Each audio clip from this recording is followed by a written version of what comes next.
Hey, this is Lurkin Rose, and I just had to quick throw together a video about an article I wrote many weeks ago, actually, called When Should You Shoot a Cop? It was published on copblock.org, and it has since made national news, at least 2 or 3 times. Now, of course, the title, When Should You Shoot a Cop, is going to make people freak out.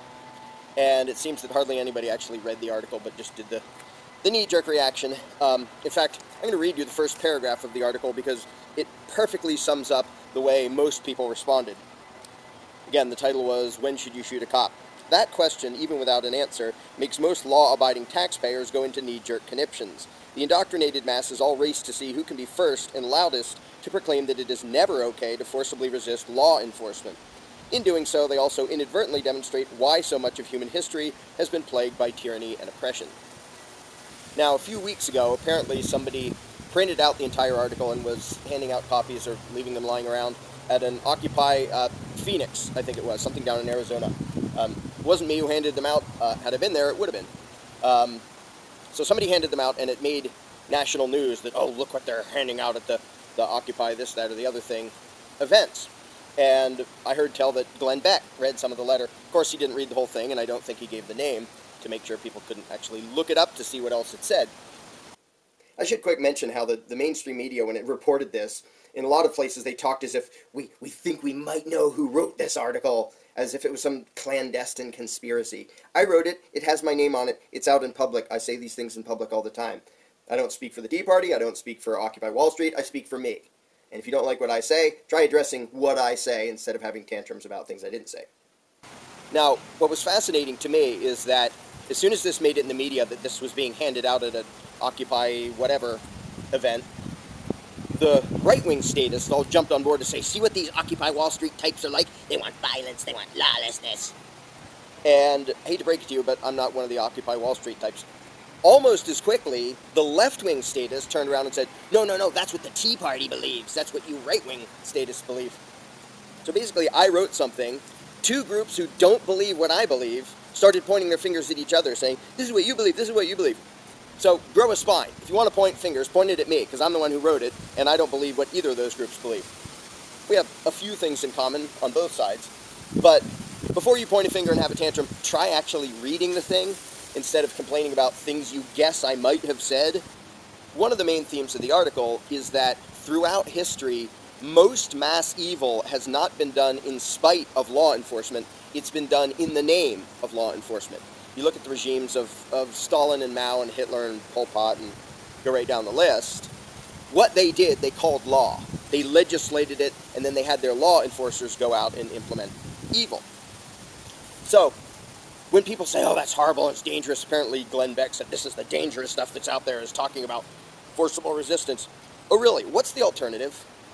The alternative is that absolutely anything a government wants to do to you, you have to let it.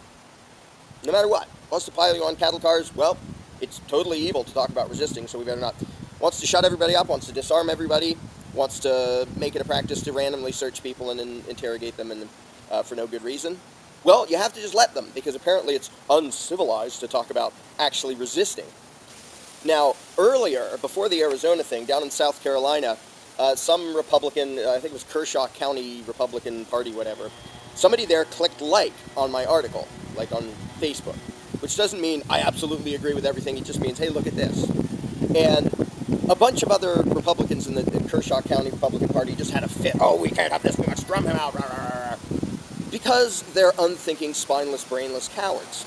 And let me tell you why I say that, and why Glenn Beck is an absolute hypocrite and an intellectual wimp. Because he also said, this is dangerous, we can't have this, let's not talk about this.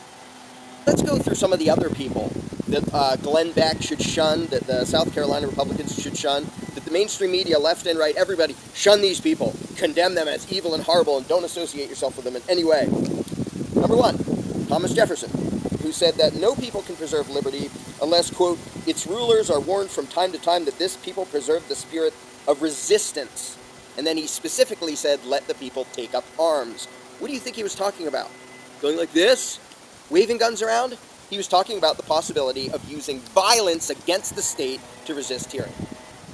Number 2, George Washington. You better condemn him and shun him and don't talk about him anymore, because because he openly advocated that the people should always be more heavily armed than, quote, any who might attempt to abuse them, which would include their own government, end quote.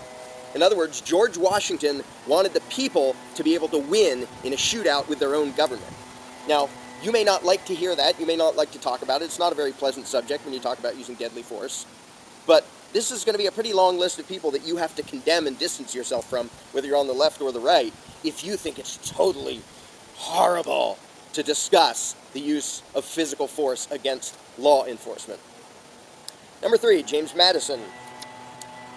He advocated having a militia which greatly outnumbered and outgunned the government's own soldiers, saying that, quote, a militia thus circumstanced could never be conquered by such a proportion of regular troops. In the creation of this country, they were planning on having the people retain the ability to violently resist their own government. If you don't like to hear that, tough turds. They all talked about it. Number 4, Patrick Henry, give me liberty or give me death. What do you think that meant? Give me liberty or I'll whine a little bit and vote later on? As another quick aside, when Patrick Henry spoke of liberty, he said, quote, unfortunately, nothing will preserve it but downright force. Whenever you give up that force, you are ruined.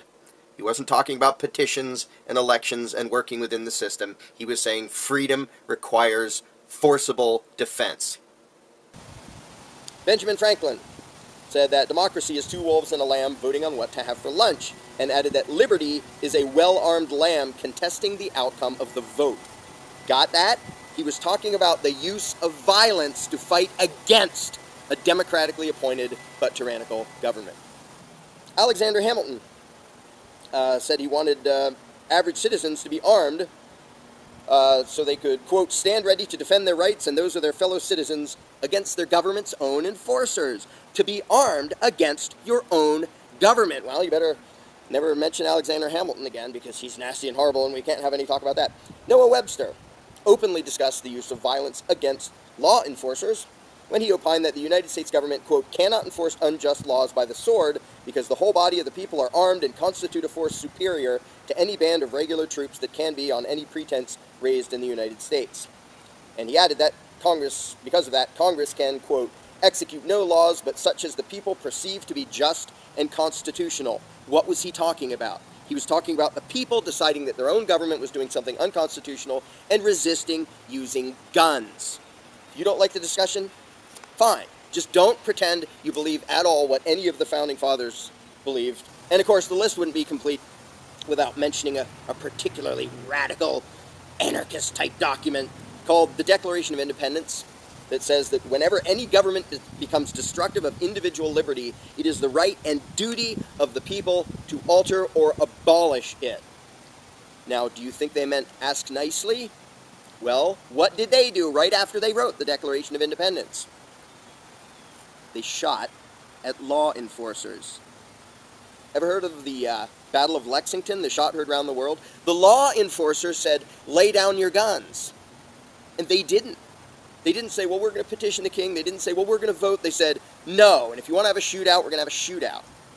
So there's another bunch of people you can condemn if you don't like the discussion about when to resist legal tyranny. Now, just to add to the list of people you should condemn and never associate with, how about the Supreme Court of the United States? Check out their ruling in John Bad Elk versus United States, where they ruled that using even deadly force against a law enforcer, if he's acting outside of his authority, isn't necessarily a crime at all. So you better shun them, because they talked about it too. Of course, the list goes on and on forever. Basically, anybody who's ever had a brain has understood that if you want freedom, you have to retain the ability and willingness to forcibly resist people who want to enslave you. Maybe this is more of the attitude that you'd like to adopt and proudly wear on your chest. Citizens who wanted to use firearms should become law enforcers, because ordinary citizens don't need guns, as their having guns doesn't serve the state. That's Heinrich Himmler. So if you're like Glenn Beck or the mainstream media, right or left, doesn't make any difference, or the Kershaw County Republican Party, and you want to side with the attitude of Stalin and Lenin and Mao and Hitler and Pol Pot and all of them, who are very big on not having the people forcibly resist law enforcement, if you want to side with them instead of siding with those wackos like Washington and Jefferson and Madison and Hamilton and all them, be my guest. But don't pretend you care about what this country was founded on. Don't pretend you care about liberty. Don't pretend you believe in unalienable rights at all. Because if it's your position that it is never okay to forcibly resist anything that government does, you don't believe in unalienable rights. Glenn Beck, you don't believe in unalienable rights if you don't believe that it's ever justified to use physical violence against evil committed in the name of law. Most of all, to those of you out there, the Republican Party pretends to care about the Second Amendment. Conservatives pretend to care about the Second Amendment. If you cannot enter the discussion of at what point should we resist by force, you don't believe in the Second Amendment. You don't believe what the founders believed. The Second Amendment wasn't written so that if things get really bad, we can run off and duck hunt. It was written so if things get really bad, the people can kill government agents. And I know it's not a pleasant topic, but if you're too much of a chicken turd to think about it and talk about it in serious, real terms, and you think, oh, just run away, do as you're told, just do as you're told, I would never advocate that, you will be a slave forever. If you really and truly believe that you never have the right to stand up against oppression as long as it's called law, you're doomed. You will never be free. You're not even free inside your own head. So if you're like the Kershaw County Republicans or The Blaze or all these mainstream newspapers that had a tantrum over the article, probably without reading it, or Glenn Beck saying this is dangerous, if you're one of those people who think that's horrible to ever even discuss using physical violence against law enforcers, okay, you can believe that. Crawl back into your cage, it's okay. Just don't pretend you believe in freedom. Don't pretend you believe in unalienable rights. Don't pretend you believe in the Constitution and the Second Amendment, because you don't. If you really are of the mindset that whatever government does to you, it is never okay to forcibly resist, you're a slave, and you will be a slave forever.